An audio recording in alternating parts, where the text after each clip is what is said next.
The town hall fell dead silent the moment Judge Tallow's voice cracked across the room.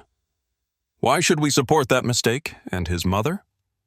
Hannah didn't cry, didn't flinch. She just locked eyes with the man who had made her son feel small and swallowed her pride like broken glass.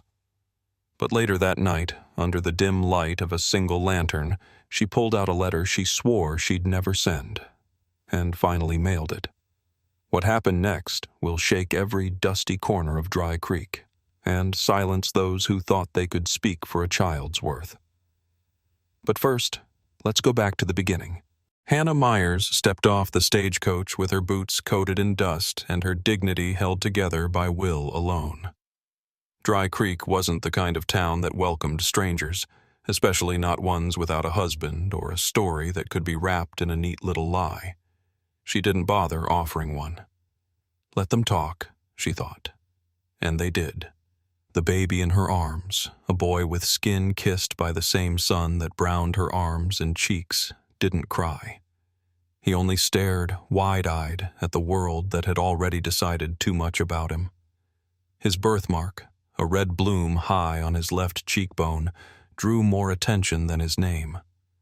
But Hannah whispered it into his hair every night anyway. Elijah. By the time he was old enough to toddle through the dusty alley behind the boarding house, they called him names he didn't understand. Mistake. Bastard. Sheriff's sin. They never said it to his face. They said it behind lace curtains, behind hymnals, behind the heavy silence that followed Hannah wherever she walked. She scrubbed floors, mended sheets, boiled laundry till her hands cracked. Yet still, the town saw only her past. Or worse, imagined one. She was said to be the Ridgemont woman who'd run off with a lawman. No one knew his name. No one asked. They only judged her for returning without him, pregnant and silent, with no gold band to shield her and no man to stand beside her. Dry Creek was not cruel by nature, just convinced of its own virtue. The worst of it came not in the looks or the muttering, but in the slow unraveling of her boy's spirit. Elijah had learned not to ask questions by the time he was 5. When he passed children playing stickball on Baker Street, he tightened his grip on the carved wooden horse his mother had whittled for him and kept walking. When adults glanced down, their smiles flickered and disappeared like heat mirages. And then, in that town hall, it finally broke through the veil of politeness. Old Judge Tallow, silver-haired and sunken into his chair like a relic no one dared replace, leaned forward and spoke with the authority of a man who'd forgotten what decency sounded like. Why should we spend town funds supporting that mistake and his mother? The word clanged across the room like a dropped horseshoe. Hannah didn't flinch. She didn't cry. But her hand found her son's shoulder, and her jaw set with a quiet resolve the town would come to reckon with. She would not beg, but she would not forget. Not the insult, not the silence, not the fire beginning to rise behind her eyes. The ink had faded to a rust-colored whisper by the time Hannah unfolded the letter. Its edges were softened with years of handling, smoothed, not from reading, but from the fingers of someone who never quite had the strength to burn what she couldn't forget. She read it once, quietly, lips moving without sound. Then she folded it again, slower than necessary, and sealed it into an envelope with trembling hands. It bore no plea, no anger, just the truth, the kind a woman only says once in her life. She walked to the post office before dawn, when the town still slept and shadows lay long across the dirt. The envelope felt heavier than its weight, like a stone she'd carried behind her ribs. She slid it through the slot and didn't look back. In Dry Creek, life did not change, at least not quickly. Judge Tallow still held court on Fridays, still sipped rye from a silver flask before verdicts. The boarding house still served stew that tasted of salt and not much else, and folks still looked past Elijah like he was invisible, or worse, cursed. But the boy, for all his silence, carved.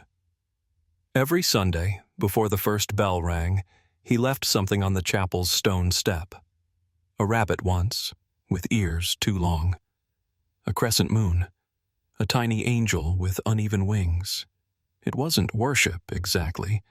It was offering. Proof he existed. That he had something worth giving. Father Delaney never said a word about them. But he stopped sweeping them away. Started placing them in the alcove near the altar instead. 3 weeks passed. Then, one late afternoon, when the heat began to lift and the sky turned copper at the edges, the sound of hooves echoed down the main road. Not the clatter of mail or passing travelers. Slower, heavier, purposeful.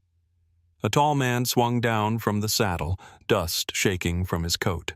His boots hit the ground like they belonged there. His face was older, harsher than Hannah remembered, but unmistakable. Samuel Holt. She watched from the porch as Elijah, barefoot and holding a tin pail of wash water, froze in the yard. The man looked at the boy, then at her. "Is that Elijah?" She nodded, the word caught somewhere between pride and fear. "He's yours." The sheriff stepped forward, crouched, and studied the child like a man memorizing something sacred. "You carve those foxes?" Elijah nodded slowly, clutching the pail tighter. Samuel smiled, not wide but deep, a tired kind of warmth. "Good hands," he said, ruffling the boy's hair with a touch gentler than anyone expected. "Just like mine." No one breathed. And for the first time in years, Hannah's heart didn't ache. It listened. The morning after Samuel Holt registered Elijah as his own, Dry Creek felt different. Not dramatically, not suddenly, but the air carried something sharper than frost, something that pricked at the conscience of a town that had watched too long without acting. The sheriff hadn't arrived with fanfare, and yet every soul in town seemed to take notice the moment he began staying. He walked through the streets with purpose, not pride. Not once did he raise his voice. He didn't need to. Presence was power. And Samuel Holt's presence declared a truth too large for whispering mouths to ignore. The boy they called a mistake now carried the name of a lawman. And with it, protection. The courthouse clerk didn't even blink when Samuel filed Elijah's name change. Just slid the paper forward and offered his pen. The pastor welcomed the new tools with a quiet nod, and the kids at the schoolhouse started making room on the playground without anyone telling them to. It wasn't just what Samuel did. It was where he stood. At Hannah's side, every step. At Elijah's back, every day. When he hammered in the new bench outside the chapel, folks watched from porches, from shop windows, from behind their curtains. No one offered to help, but no one dared stop him either. Mrs. Cormack, who once clutched her purse tighter when Elijah passed, now crossed the street without a word. She hadn't spoken to Hannah in days, not since the sheriff tipped his hat to her that morning, and she realized the world would no longer tilt in her favor. Judge Tallow, brittle and bitter, stepped down from the Winter Supply Committee 2 days later, said it was arthritis. Everyone knew better. The town square remained the same, dusty, worn.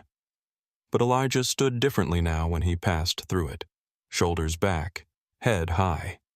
The mark on his cheek, once pointed at with snickers, now drew no more than glances, and those glanced away quickly. He had his father's eyes, his posture, and the law on his side. Someone finally asked the question everyone had been holding back, a stranger in passing maybe, or a boy too young to know the weight of old shame. Why'd the sheriff come back after all this time? Hannah looked up from the wash she was folding. Her voice didn't tremble. It didn't boast. "Because no child is a mistake," she said calmly. "Some just need time to be claimed." And the wind moved through Dry Creek, carrying no whispers behind it. By spring, the air in Dry Creek no longer carried judgment. It carried blossoms. Soft winds rolled through the hills and over the chapel roof, stirring curtains in open windows and coaxing green from stubborn earth. What had once been tension now felt tender. The kind of quiet born not from forgetting, but from healing. Elijah's carvings no longer sat tucked behind the chapel or handed off like tokens to appease silence. They were pinned to the schoolhouse walls now, each one with a small placard. Elijah Holt, age 6. A fox leaping through stars. A tree whose branches turned into birds. Even a carving of the chapel bell, rendered so finely it made the teacher cry. Children stopped to stare. Teachers smiled when they spoke his name. Out on the porch of the boarding house, a new work table stood, sanded smooth and just Elijah's height. Sheriff Holt built it himself, after supper one evening, when the sky was red and his hands were steady. He carved the boy's initials into the side. E.H., no fanfare, just wood and a father's care. Hannah stitched by the window now, but not to pay her keep. She sewed things she liked. A soft blue shawl for chilly mornings, a patterned dress with flowers that matched the new buds blooming down by the creek. Sometimes she hummed while she worked. Sometimes she laughed. The kind of laugh that doesn't apologize for having survived. No one mentioned Ridgemont anymore, or the night Judge Tallow misspoke, or how long it took the sheriff to return. Dry Creek, it seemed, had chosen silence, not the kind that punishes, but the kind that lets growth happen, the kind that doesn't erase history, but allows something new to rise beside it. Each Sunday, Samuel sat beside Hannah on the same chapel bench. He never missed a service. His hand always found her shoulder, light but certain. They rarely spoke in public. They didn't need to.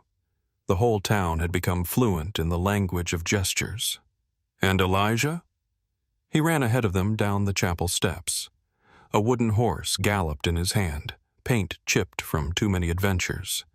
His boots thudded joy into the dirt road, laughter scattering like petals on the breeze. He waved at the grocer. High-fived the blacksmith. Paused at the steps to the schoolhouse just long enough to catch his breath.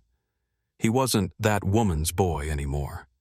He was Elijah Holt, the sheriff's son, Dry Creek's own, and in a town once defined by silence and shadows, they hadn't just rewritten a name.